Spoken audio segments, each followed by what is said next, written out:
What's going on, everybody? Welcome back to the Fight Over Flight podcast. This is episode 7, and this week, Rob and I are going to be discussing the 4 pillars of life. That's physical, mental, spiritual, and emotional. We're going to be tackling these things from all different angles.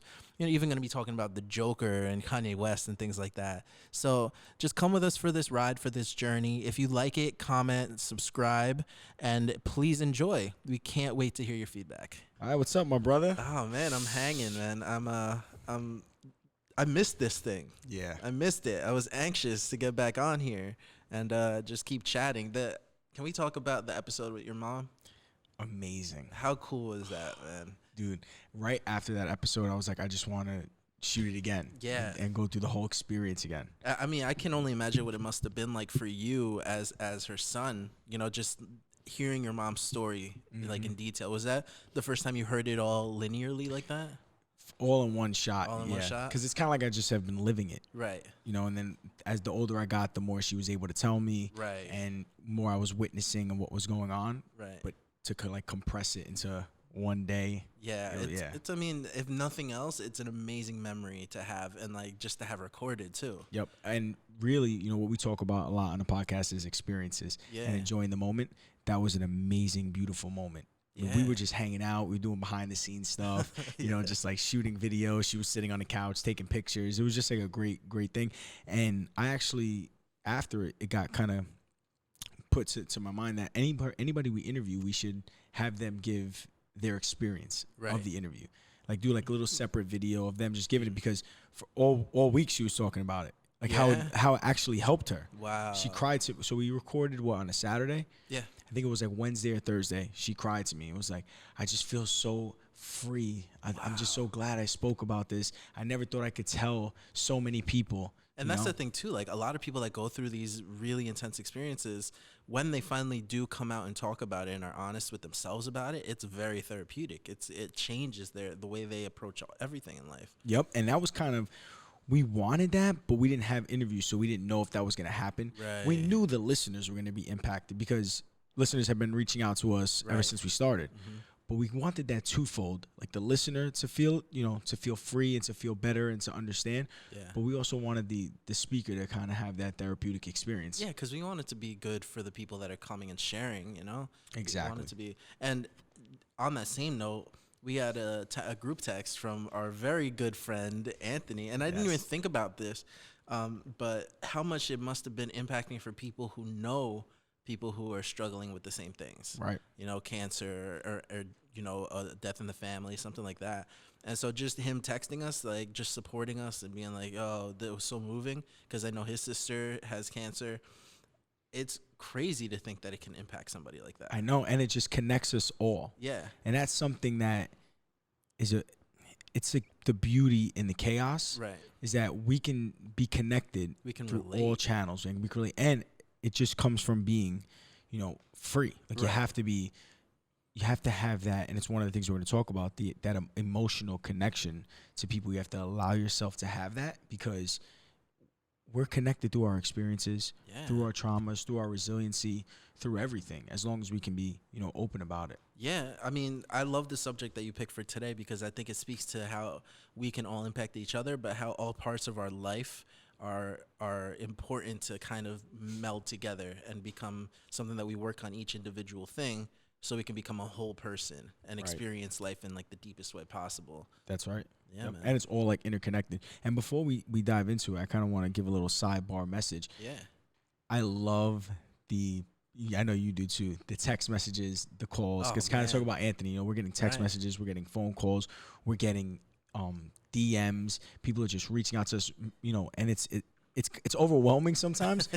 Because because we have to, because every comment, every message, it's not just, hey, that was a cool video, it's a deep message. So we have we want to talk to them, we want to relate, we want to build this community with them. And I just want to give this message though. If you're a new listener, please, I'm just gonna let you know now before we dive into today's episode even deeper. Subscribe on YouTube, subscribe on the podcast. Fight Over Flight on Instagram, Fight Over Flight Podcast on Instagram. Right. Yeah, subscribe and just let us know. Let us know what you're thinking, what you're feeling. And if you have a story to share, just share. We're never gonna turn you away and be like, listen, I don't have time for this. That's right.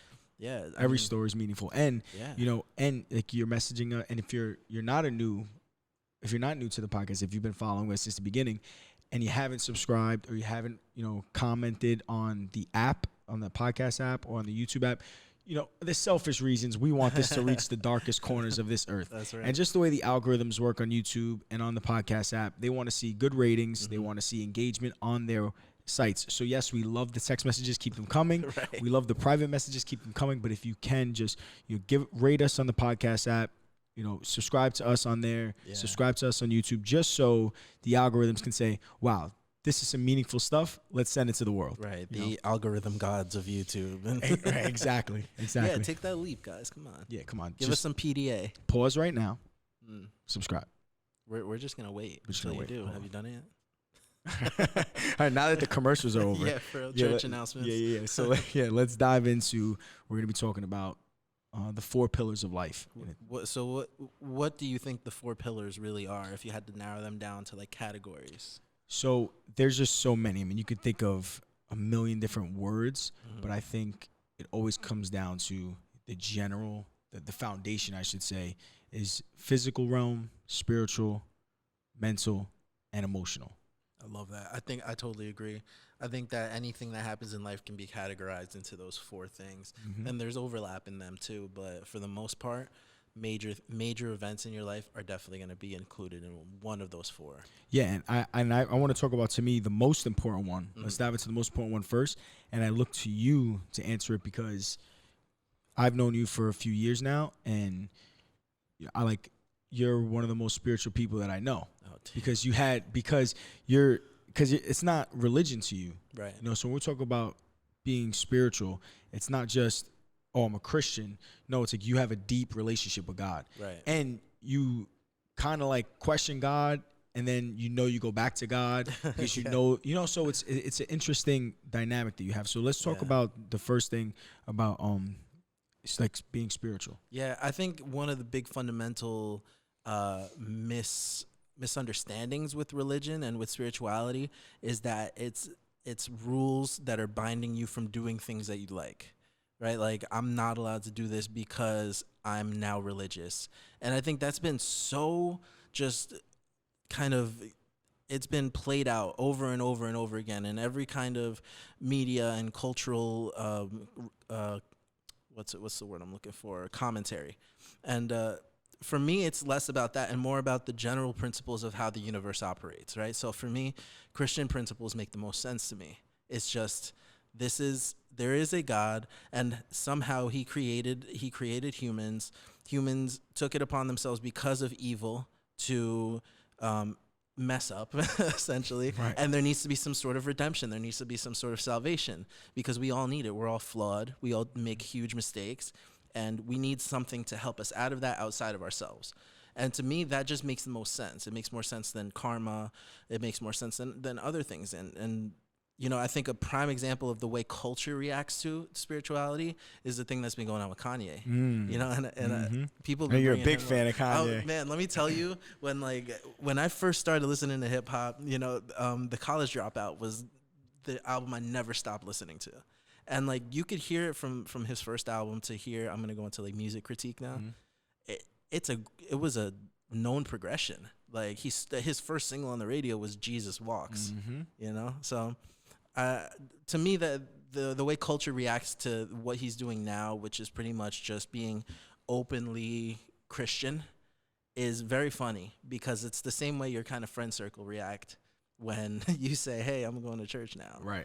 You know, I mean, I don't know how much experience you've had with that. I'd love to ask you, when you first decided, I'm going to start going to church, I'm going to be a little bit more spiritual, I'm going to try and follow God. What was the reaction like for people around you?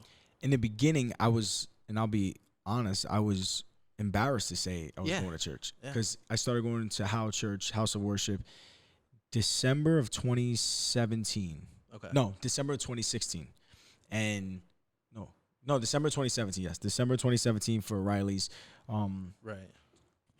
presentation. And so probably from December till February, I was like, I didn't want to tell anyone, but I was diving full deep into the Lord. Like I was every day, like I spoke about on a previous episode, crying on the floor. I was fully like immersed into God, into the Holy Spirit. But so I didn't really care about telling anyone else. Because it was your personal journey. It was my personal journey. It was like an expansion of what my life is going to be. Right. So it was kind of that. But then when I broke out of that, and I knew I was going to get baptized in March, and I knew that was going to be like the public declaration saying, hey, I'm a follower of Jesus Christ. About 2 weeks before that, I was like, why am I embarrassed? Right. I've never felt this free. I've never felt this connected.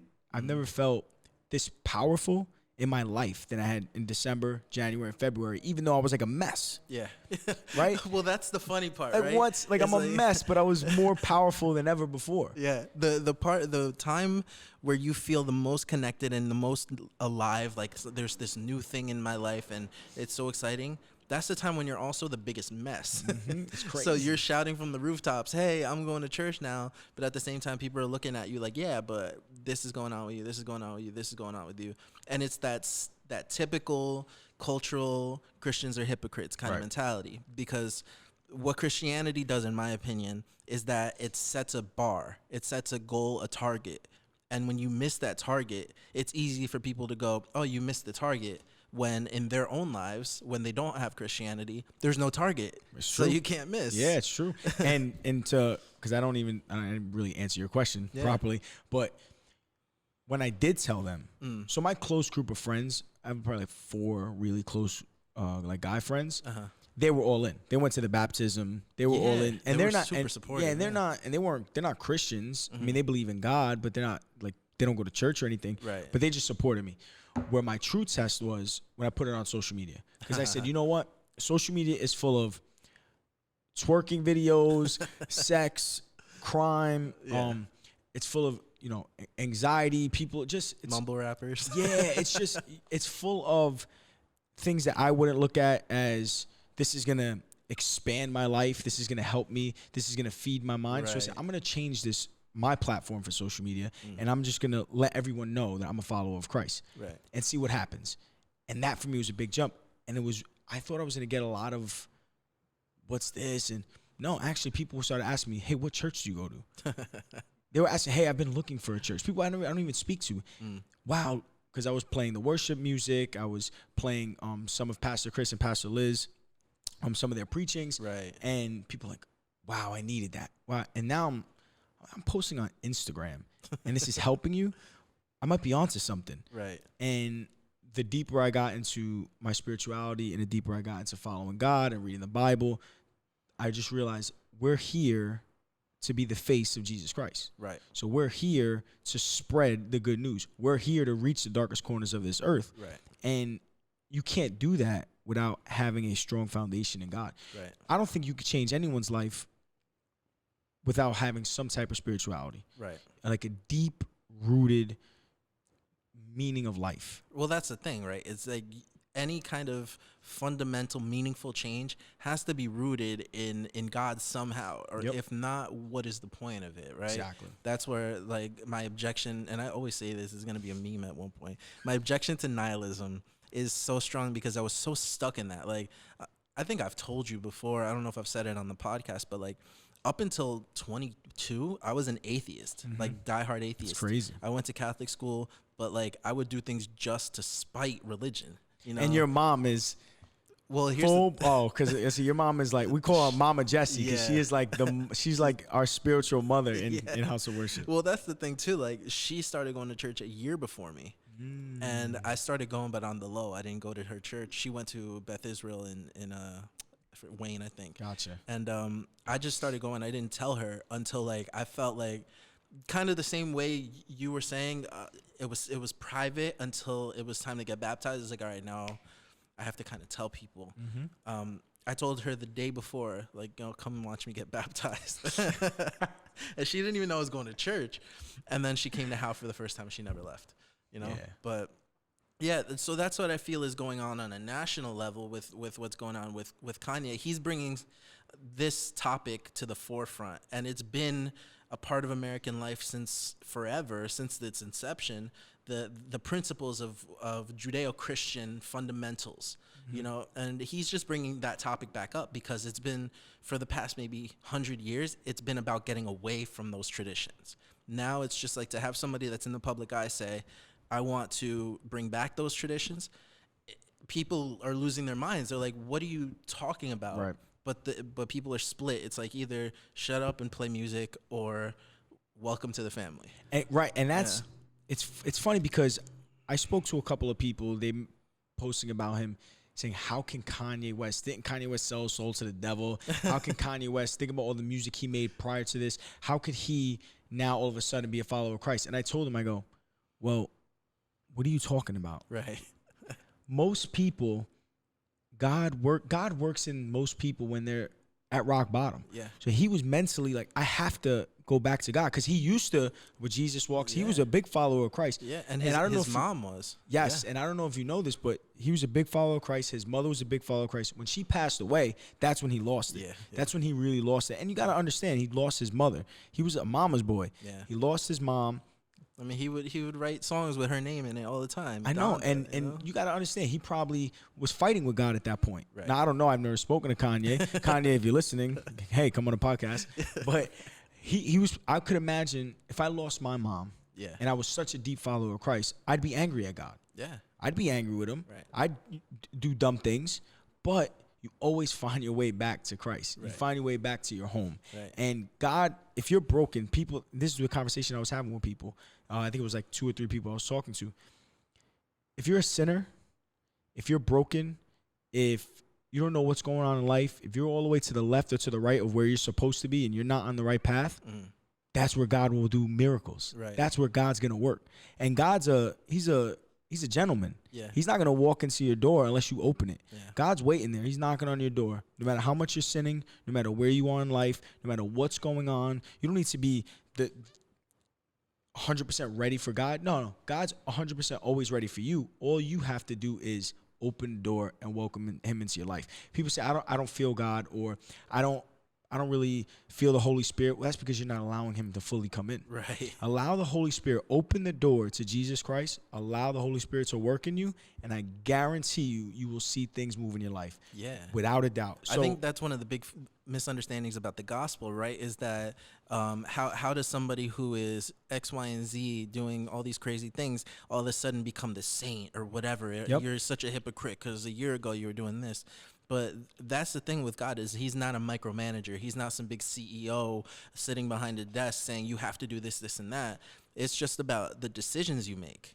Did you decide to do something better to help your spiritual life or not? Are you willing to take that to the next step and to the next step until all of a sudden you are actually following God? Like it's, like Romans says, you have to wake up daily and renew your mind daily, so that you can pursue that. And it's easy, man, as a Christian, to not renew your mind every day. Yeah, no, it's true. There's days my mind needs an update, and it's just and we all fall short of the glory of God. Yeah. We all do, so it's like my good friend Michael Patterson told me, the first Christian I ever met in college, played college baseball together. He was at your baptism. He was at the baptism. He was a mess, crying and everything. He told me it's not about living a life sinless. It's about living a life sinning less. Because we can't live a sinless life. Right. But we can choose. We have a path. We have A and B. Right. We have decisions all day. And we can choose. If A is going to be a sin, if B is not a sin, you can choose that path consciously. Right. We sin sometimes subconsciously. We sin, we do it. But on the decisions that you can make the right decision. And when you can do that, you can find yourself back on the right path. And it's funny, we were talking about, they say, oh, Kanye West, he's a hypocrite, this, that, or Justin Bieber, who was doing drugs and was drinking and he was going through a lot of stuff in his life. He's a hypocrite. He's a Christian. No. So I bring it back to I believe it's in Luke, the parable of the lost sheep. Yeah. Where it's the 99, right? Yeah. So if you have 99 sheep and one's lost, are you not going to go for that sheep? Right. And some people say, no, I have 99. I can't take that risk. Right. I have 99. Let the one lost sheep, let it go. Well, no, God looks at it as that one lost sheep is more important than the 99 that he has. Because he's lost. Because he's lost. Mm-hmm. So you can have 99 people on the right track. God wants the one that is sinning, that's at the worst in their life. And God wants to say, hey, I'm your father. I'm here for you. let's bring you back to where you need to be. That's powerful, man. It's so powerful. Yeah, man. I think that interconnects with the other, and it interconnects with all four, the other three pillars. You know, with the emotional, with the physical, and with the mental. I think it's the foundation of them. Yep. You know, But it is the foundation. That's right. Out of the 4 pillars, the foundation of the 4 pillars. 4 pillars are your foundation in life, and of those pillars, it's spirituality. we'll draw it out. Yeah. We'll draw. Let's put it. Can we like put something here like in the news? Just like point at stuff. Like the weather. Like the weather, man. Yeah. But I know you're very interested. We'll dive into the mental and emotional realm now. They really interconnect, and I know you've been talking about the Joker movie a lot. Man. So let's open up the mental, emotional realm with the Joker. So I went to see it. I think it was the weekend it came out. I went to see it, and I was already hearing and reading all these blogs about how dangerous it is, that it shouldn't be a movie that you go see because of the message, right?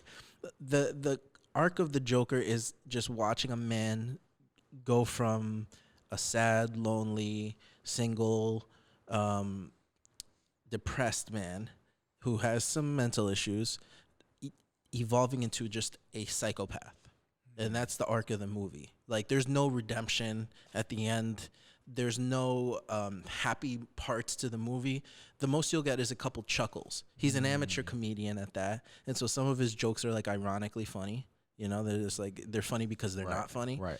And you just see him devolve as a human, and you just see all of these things happen to him. And there's two reactions that I had. The first one was like feeling bad for him during the first half of the movie. It's like, damn, he can't catch a break in life. He gets hit by a car, and then he gets beat up by random people. The random people try to assault him on the train, and like all these things, to the point where when he takes up a gun and he pulls that first trigger, it's like, damn, I can understand why he would do that. So I didn't see the movie, but I know I've read a lot on it, and I love reading journals and all this stuff, and they're already writing like medical journals, like kind of just really trying to dive into dive into it. I love comics. This is completely separate from a comic, right? This isn't like the typical Joker movie. Dude, they could have, and I heard somebody say this, but they could have named the movie Arthur, and it would have still did great. I don't think as many people would have gone because there's not the comic book backing, but it's not in a comic book universe. So is this a nature versus nurture type of movie? I think that's a great way to distill it. Yeah, because you're looking at the guy. It's like, well, if he would have had a couple chances, maybe he could have gotten his life together. And at the same time, it's like, well, maybe these mental illnesses were stopping him from even taking those opportunities. Because there was a couple opportunities within the whole plot of the movie where maybe he could have fixed his life up a little bit, but the way he chose to react, or the way things were happening in his head, you don't know if maybe it was just inevitable. So it's that nature versus nurture thing. Yeah, see, and I'm very, when people say, what do you think's more important, the nature or the versus nurture, like which one's more important? I think they're both equally powerful and equally important, because especially if you have a mental illness, that's nature. That's not your environment. That's not, listen, you were born this way, but your environment will either help or hurt your mental illness or whatever you're going through. If you have depression, anxiety, the people that you're around, your environment, who you're being brought up by. It's like, I'm gonna go a little off. It's like my buddy was saying, Rob, I can't find a good girl. I can't find a good girl. I can't get into a relationship. I can't find a girl with a who's driven, who's this, who's that. And I go, where are you going to meet? And I go, well, because I'm not gonna mention the bar. I go, but you're going to a shady bar every Friday and Saturday. You're not gonna meet a teacher, a doctor, a lawyer at a shady bar. Go do yoga. Right. Go walk around Central Park. Yeah. Go do things that you go put yourself in the right environment. So it's the same thing where I truly believe in depression. My mom has it. Depression, anxiety, fear, mental illness. But I hate when people say, I can't control it. I have a mental illness. I'm born this way.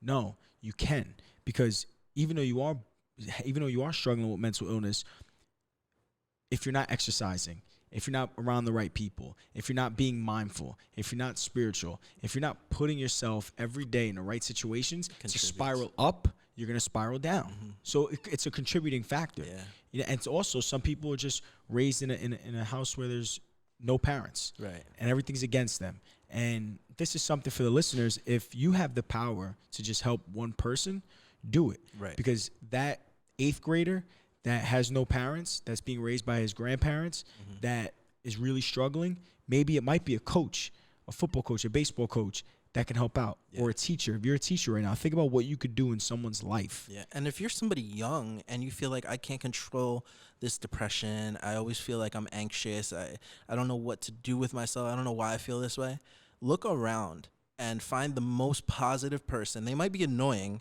because a lot of positive people is like, ugh, you're exhausting.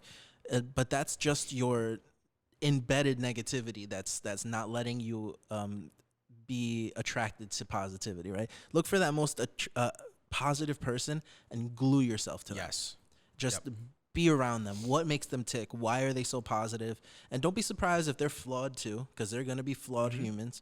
But then from there, who are they getting their positivity from? And glue yourself to them. That's right, baby. And just surround yourself with people that are willing to uplift you, willing to do things, willing to move and progress in life. Because the biggest contributor to who you're going to become is who's influencing you. Without a doubt. And that's what we're talking about, kind of getting off with the Joker thing. But if you that reminded me, I'm sorry, I didn't mean to cut you off. But that's why I say that, because in the movie, the one thing that he's missing and the one thing that we've talked about, he was in isolation. He had nobody around him. He had one person and his mom, and I'm not going to spoil anything for you. Yeah. But there was nobody around him to be like, yo, you're bugging. Right. To just be like, yo, you're kind of turning into a psychopath. Like, there's a scene, it's in the trailer, so I'm not giving anything away, but there's a scene where he's talking to like the counselor, the state provided counselor, and he's like, I'm depressed. I really just want to kill something. I want to kill somebody. Or he says something dramatic like that. And she goes, have you been taking your medication? Are you writing in your journal? And he says, you people don't listen. Right. You people don't listen. I'm telling you, I feel depressed. I'm telling you, I feel down. And you're just asking me to write in my journal. Like, it's crazy. And that's like one of the pivotal scenes in the beginning where you're just like, I can see how this would relate to real life. Yep. You know, but that's why surrounding yourself with good people is like above nothing else. Yep. And I want to piggyback off that. Yeah, above it. I want to piggyback off that because isolation will kill you. Yeah. You need to listen. Solitary confinement. When, yeah. When people say, "Oh, I could do it on my own. I'm independent," to an extent. Right. To a certain extent, yes. You should not have to rely on external factors to make you happy. That's true. Yes. But you need people in your life. We are meant to connect. We are meant to love each other. We are meant to be in community. You need people, and you need to surround yourself with good people, like you just mentioned. Yeah. Good people that are going to uplift you, good people that are going to help you, and that are going to make a big difference in your life. And what you just said, I went to a resiliency summit in New Jersey. So I was chosen as the resiliency officer for my police department. Sick. Yeah, the state of New Jersey has to, every department has to pick one person to be the resiliency officer. And it's to combat the law enforcement suicides and the daily stressors of what's going on in law enforcement. And the Attorney General spearheaded this. It's the first of its kind. New Jersey's the first one to implement this resiliency program. And the one thing that they talk about in the training, so we're supposed to be, if you're going through, it's not just for suicide. Like, that's the extreme. Right. It's for the daily stressors of work. The trauma that you see when you go to a suicide, the trauma that you see when you have to arrest a father because he beat up his wife, but in front of the two children on Christmas. Like, that's traumatic. Yeah. And you have to be the one to actually take that father. And you have, you have to take the father away from those kids. They don't understand. Or you have to tell the parents that their 22-year-old just overdosed. Right. That's not easy.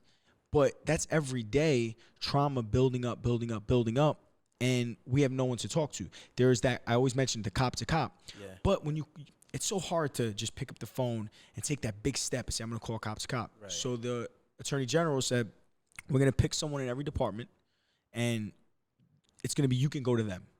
If you're going through the stresses of life, you go to that person. If you're financial struggle, on, off-duty traumas, whatever you need, you go to them. And when I was chosen for this by my chief, I said, that's what the podcast is about. Like, it's about resiliency. And now I'm going to be the resiliency officer for my police department. This is God, right? You can't, I can't make that up. That's like fully God. But the one thing they talk about is what you just said. And I didn't watch the movie, but he's saying he wants to kill something. He's actually telling you this. He's screaming for help. and you're saying, well, did you take your meds? Did you write in a journal?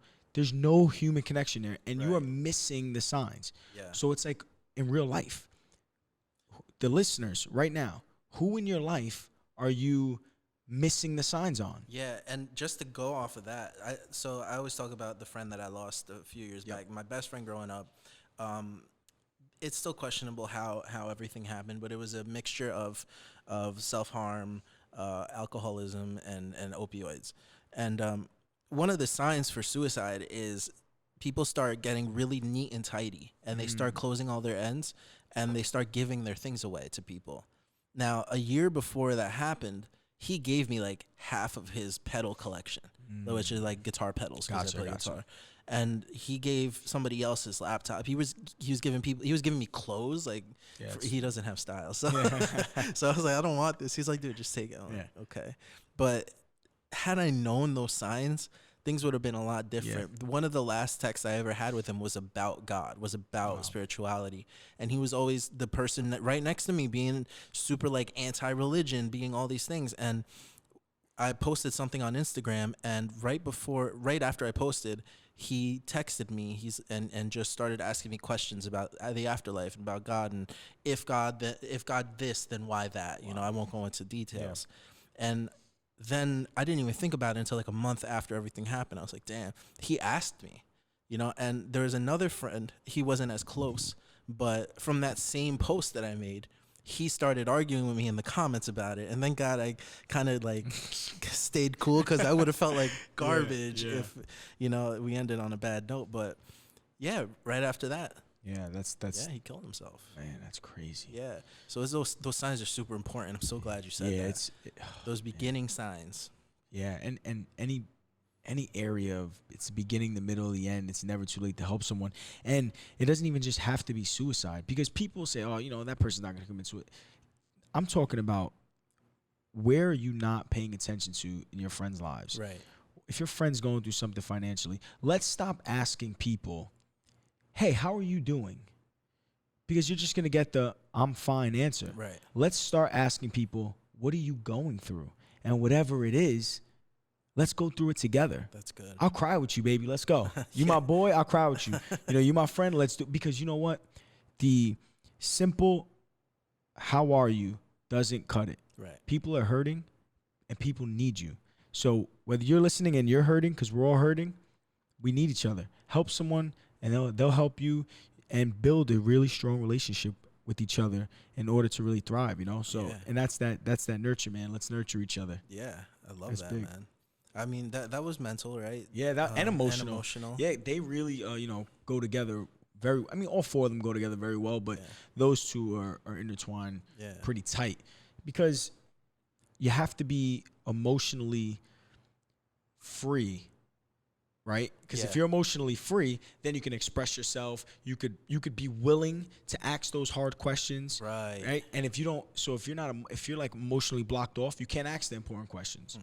And are you mentally stable to handle it? Right. Yeah, that's something I struggle with, is being emotionally available enough to just express myself. Yes. Just honestly, this is what I'm going through, this is what I think, and not feel like I'm, I don't know, stepping on somebody's toes or whatever, you know? Yeah. But that's something I struggle with a lot, and something I've been trying to actively work on, just opening up lines of communication with the people that I care about. But it's not an easy step, man. It's not. Very difficult. But I feel like that it's true that's probably the beginning of a long road down a dark path. Yeah. You know, so if you can get that right, that can just turn everything on its head. Yeah, and what we're creating here in the Fight Over Flight podcast and this whole movement is a spiral up, not spiral down culture. I love that. And I want to give the listeners some homework. Your homework is to open up to your friends. Like, get two of your closest friends, and open up to them about something that they don't know you're going through. And I guarantee you, one of a few things will happen. One, they're going to be there for you. And they're going to be like, wow, I didn't even know you were struggling with that. And they're going to be able to help you. Two, you just opening up is going to be so freeing to you that it's going to help you by just speaking about it. Right. And because it gives you power. It gives you power that you can just, you know, let it out, and you can tell someone. You can allow yourself to be vulnerable. You know, or three, they're going to say, wow, I'm going through something too. And then now you opening up to them, knock down their walls, and now they can open up to you, and you both can help each other out. Right. So you as a listener, that's your homework for this week. Open up to two people that you really care about, that you know care about you, and tell them something that you're going through. Right. Tell them something you're going through, and then work through it together. And let us know on the podcast app, on YouTube, on whatever. Let us know how it went. Yeah. And I think that this is a great way to now go into what people don't realize is so important for your mental and your emotional health. Yeah. Is your physical health. Yeah. So I'm going to defer to you for that because, but no, in all seriousness, like, since my last seizure, which was like about a month ago, I think at this point, the reality has set in that the way I eat is super important. The way I exercise is vital to just keeping me here. And I think like that harsh reality it's unparalleled. Like there's no point in being super spiritual if you're not healthy, if your family can't enjoy you, if you're not able to function. So I think that reality is starting to set in very, very difficultly and over many years. But yeah, for sure. Well, a lot of people struggle with, because people look at working out, exercising, nutrition, meditation. I put with the physical and kind of mental realm. People look at all of this like, I need to look good on the beach. Yeah. June is coming. I need to work out 5 days a week. I need to not eat carbs. I can't eat any carbs. I have to go on these crazy different diets. The wrong motivation. Yeah, it's so bad. Yeah. It is so bad. You're gonna crash. You're gonna mentally mess yourself up. Physically, you're never going to reach your full potential. You're always going to be going on these crash diets, and it's not healthy for you. If we can just look at life, and I've been doing this recently, and it's amazing.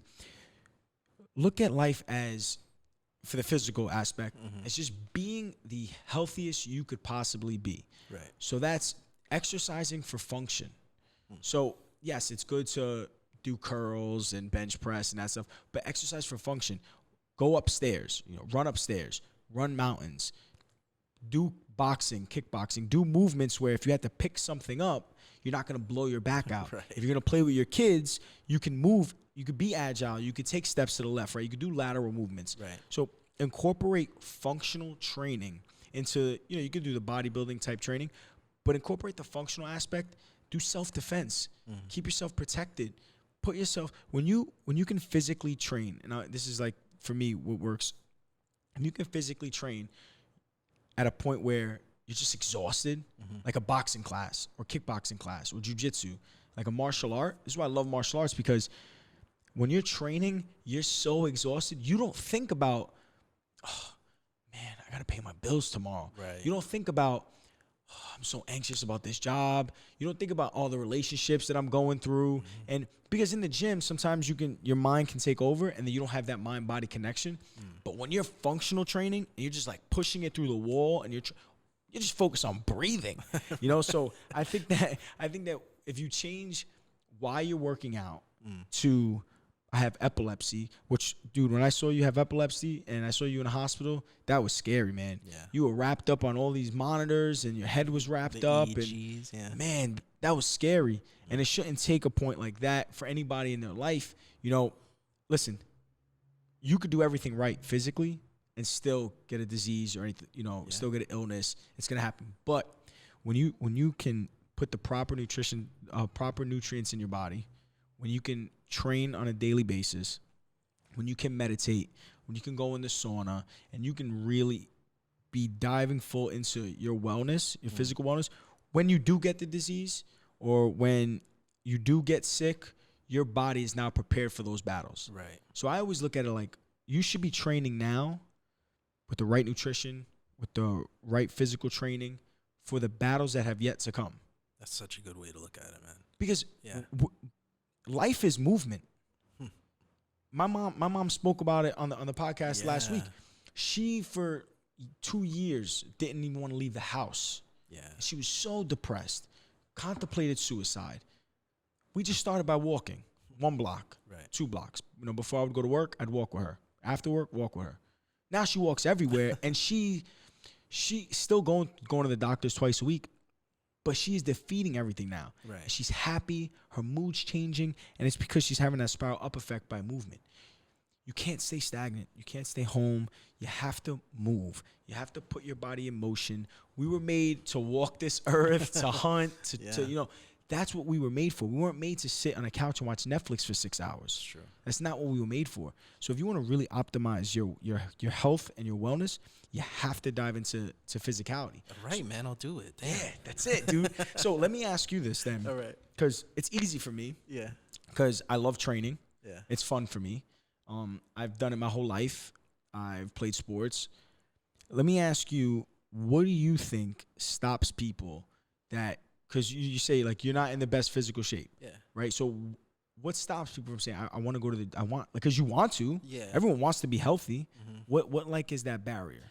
I think it's the beginning decisions, right? So like I got to go sign up for the gym. Then I got to get in my car and go there. I have to find the time. You set all of these boundaries in your own head that these walls that you put up to be like, oh, it's just going to be too much. I'll just do it tomorrow.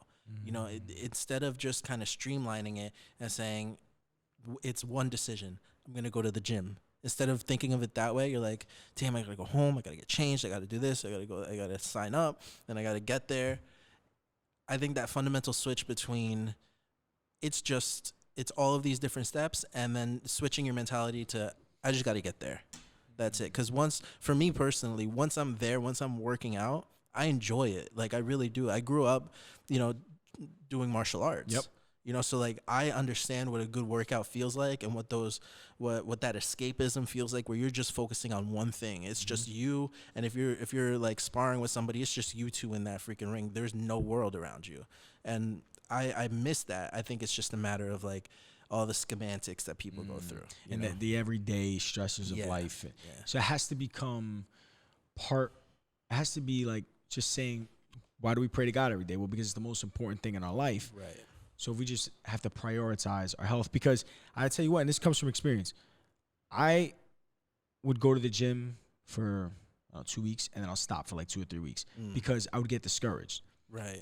Because whenever I'm trying to bulk or get big and I don't see it happening right away, even though I know it's not going to happen right away, I get discouraged and then I stop. You know what's funny is that I'm the opposite, where I'll go to the gym and I'll start to see results. And then I'm like, all right, I'm good. I don't need to go anymore. That's great. The minute somebody's like, yo, you're starting to look good. Right. I'm like, all right, I'm done. Yeah, the heads and tails of fitness. Yeah. But that's crazy because that was always my biggest problem. Listen, people that are in the gym, I know people who are monsters, just physical specimens, and they still look in the mirror and go, man, that's wild. I don't like the way I look. Damn. My arms are too small. And that's, I like the way I look a little too much. Yeah, I mean, I like your outlook, man. I like it, dude. And that's why it's like so important, because it can't be, I'm going to the gym to look better in the mirror. Yeah, that's you're so never good, gonna really love the way you look in the mirror. I have to go to the gym because it's gonna make me live longer. I'm gonna be happier. I'm gonna optimize my days. I'm gonna have more energy. And so it has to be a real reason. I love that. Yeah, like motivation is like brushing your teeth, right? You need to watch like a motivation video. You need to do it every day, twice a day, right. Sometimes 3 times if you're eating onions, right. You got like maybe midday brush your teeth, midday YouTube video of motivation. So we don't want to motivate people. We want to inspire people. Right. And that's what we talk about, the 4 pillars of life. And we want to inspire people to optimize their spirituality, their mental wellness, their emotional connections, and their physical being. Because we're trying to. Right. We don't have it figured out. So to recap, if that's the case, what do you think people should take away from the 4 pillars of life? Like, what do you think are the main takeaways? I think first you have to write it down. Write it down. Get comfortable with it. See what areas of my life right now am I struggling in. So I would put spiritual, mental, emotional, physical. Where am I struggling in each area? So identify your struggle. After that, you can work on them individually and look at it as a lifelong process. I love that. And use these as the foundations of everything. And every day you should be looking at it. Every day. I used to write in a journal and put those 4 things, my goals for the day in each of them. So what's my spiritual goal today? I want to read a chapter in the Bible. What's my mental goal? I want to I'm sorry, my emotional goal. I want to connect with my parents. I need to call both of them. I need to talk to my brother. I need to hang out with my brother today. Whatever the goal is for the day. Mental, I want to be mentally sharp. So I'm going to meditate. I'm going to read. I'm going to do something that's going to be mentally stimulating. And physical, I'm going to go to a UFC class. So if you can pick a goal every day, your daily goals of them, it's like laying that brick, you know. So identify your weaknesses, get a clear-cut plan, a daily goal, and then just do it for the rest of your life, you know, because it's a lifelong journey. You're not going to figure it out in a month. It's true. You know, so I think that it's important. I think that these are the foundations of your well-being. I love that. Right? I mean, what would you say? I totally 100% agree. I think set a priority list for them as well. You know, you have your physical, mental, spiritual, emotional. Write out what it is that you want to work on in each one, and then prioritize them. Yes. So my very first priority is going to be my spiritual health. So, okay, how do I prioritize that? Secondly, my physical health. If I have a good soul and I feel good, the rest of me is probably going to do a lot better. So read the Bible and go for a run. Yeah, that's it. And it's that simple. Yeah. Read the Bible, go for a run, and then you'll see things move in your life. Yeah. And don't make it too complex. Right. Oh my God, I need my spiritual health to be up to par. No, you don't. I need to go on a Mecca to Jerusalem. Yeah. No, you don't. Like I need to meditate for I need to go on a 3-day yoga retreat. No, you don't. Like, no, you don't. Just walk around the block and you're moving. And keep it simple. Keep it simple, baby. Simple is key. Don't make it complex. Yeah, man. So let's wrap this up, I guess. I hate wrapping it up. I know, man. I hate ending the podcast episode. Mute, are we good for another 3 hours? Should we do a Joe Rogan style 3-hour podcast? No, man, I love it. And I know I'm excited for the next few episodes because we're gonna have some really amazing interview guests. Yes. And I know that the listeners are gonna really enjoy it. I love it. Once again, if you're enjoying what you're hearing, share, like, subscribe more than anything, and comment more than anything. So thank you guys for listening. Fight Over Flight Podcast. We love you. God bless. God bless. Oh. You can cut that out. That was I pressed the wrong one. That was a wah, wah, wah.